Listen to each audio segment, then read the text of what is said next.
现在我们来教学的话，如何调整这个轨道间隙的部分。因为这个部分呢是每一台这个分孔机的操作者需要学会的事项。我们今天用这个流第5 Max 跟流第9S 来做教学操作。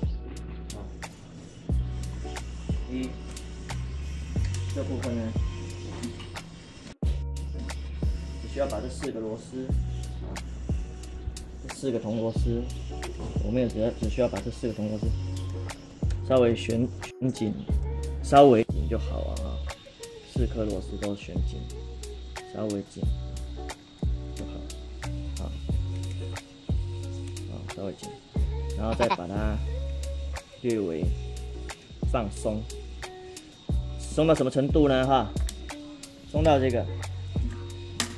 个机器不会自由的滑落为主啊，然后上下也不会这么紧为主啊。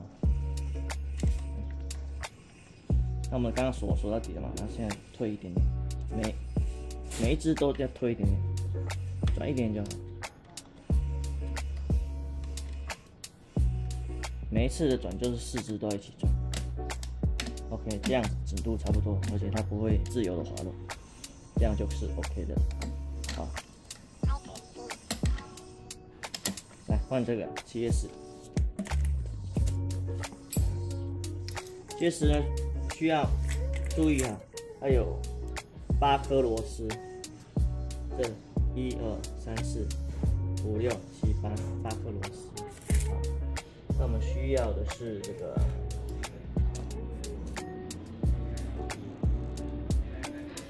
2.5的这个内六角，跟一支10号的扳手啊。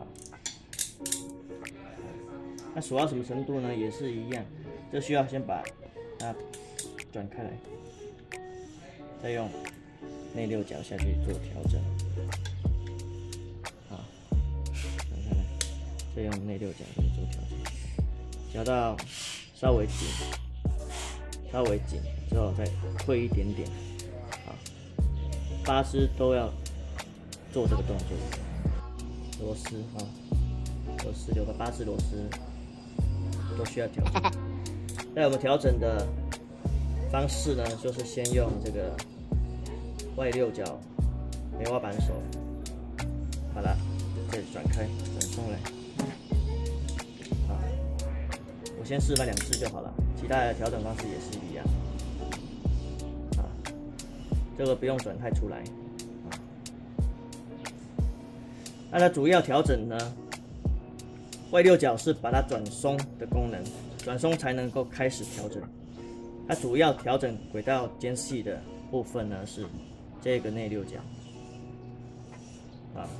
这是内六角螺丝在负责调整间隙的，外六角是负责固定的。那么只要把它转紧，转紧之后，转到底之后不用紧哦，转到底之后再放松一点点，再稍微用手把它锁紧，转稍微紧，再放松一点点，再把它用手锁紧。我们再测试一下我们的那个轨道是不是稍微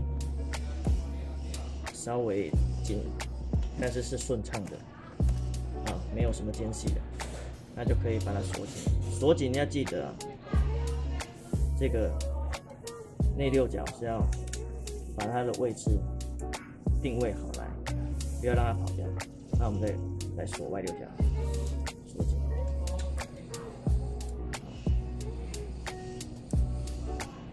这个内六角的位置是。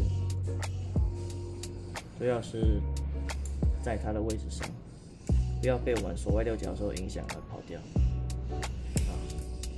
这样子。